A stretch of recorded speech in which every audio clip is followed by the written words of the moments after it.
Our thoughts create our life. Our thoughts create our experiences. And if you don't like what's going on in your life right now, you can change that. I have put together a model, a create your life model, for you to work through to help you understand where you're reacting to your life rather than creating in your life, and the importance of your thoughts and how they are creating your life and how you can change them.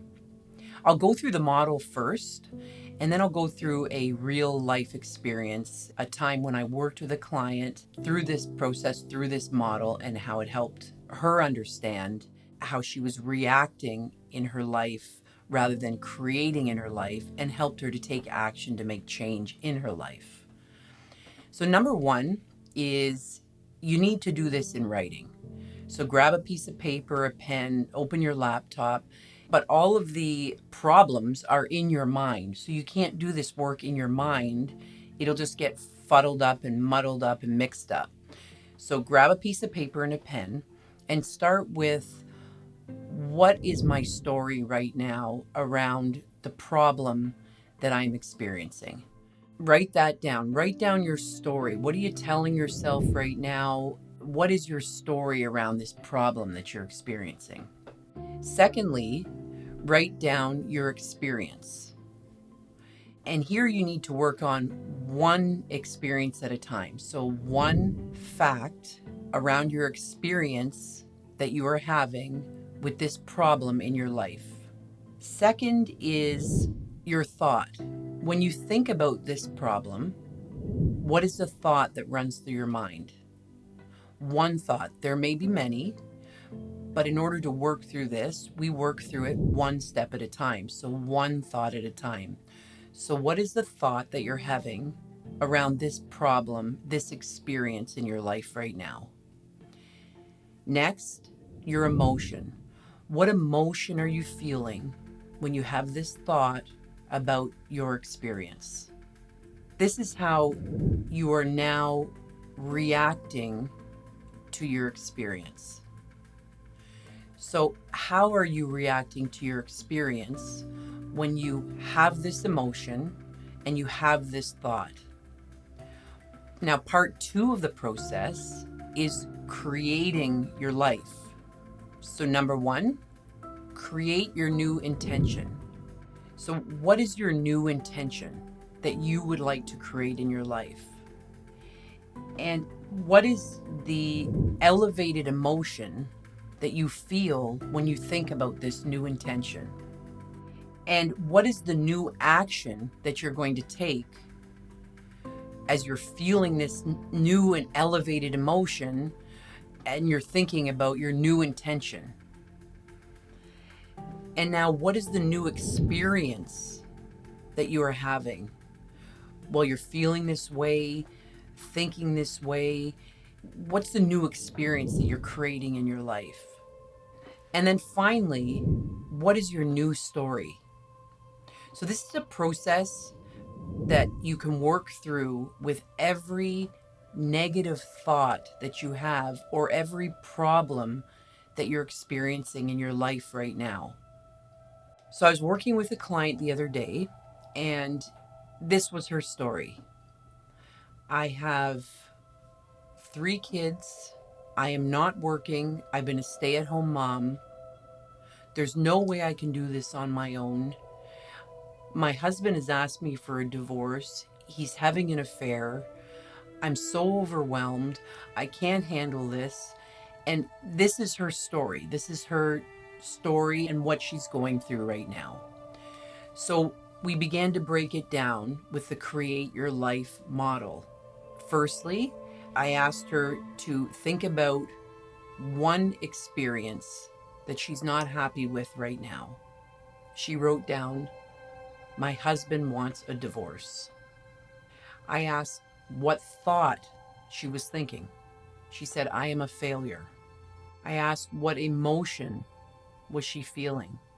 She said, "Rejected." I asked what reaction she was having in her life while she felt rejected, Her husband asked for a divorce, and she felt like a failure. She said, I yell at him. I don't think I can do this on my own. I'm angry, and I'm not being very nice to my kids right now. So this was her story and the experience that she was creating in her life right now. So I asked her if she'd be open to creating a new story in her life, to creating something different. And she said yes. So I asked her to set a new intention. She said, I am strong and I am a wonderful role model for my children. I asked what her elevated emotion was as she thought about that intention she just set. She said, joy. I asked, what new action is she going to take right now as she's feeling joyful and as she's created this new intention? She came up with, I'm not going to say anything negative about my children's other parent ever again. And I asked what new experience she was going to create while she was only saying good things about her kid's dad. And she felt joyful and she felt strong and able and capable to move forward through this divorce. And she said, I feel proud about how I'm handling my divorce every single day. And then we talked about her new experience, her new story around this problem. My husband wants a divorce. And she said she feels able, capable. She's going to meet with the lawyer. She's going to meet with a financial expert. She's going to do the work to be the best mom that she can be during this time. And that's her new story. So understanding that your thought creates your life, and then learning how to listen to your thoughts, and then doing this work on paper and in writing, you'll be able to create new experiences in your life. And the thing is, we're not taught to think about our thoughts. We're not taught to understand this. And our thoughts are just running through our mind all the time, and they're often always the same, and they're often negative, and they're often not true. So doing this work just helps to clear things up in your mind, and you can start to have new thoughts, and then you can tap into your emotions and understand that you can elevate your emotions. You can feel better. You can choose to feel better. And this is really exciting work. So I hope this has been helpful for you today. It's been fun for me to put this model together. I love working through it with clients. I love working through it on my own, and I hope it's helped. Enjoy the rest of your day and know that you are perfect, you are loved, and you are important.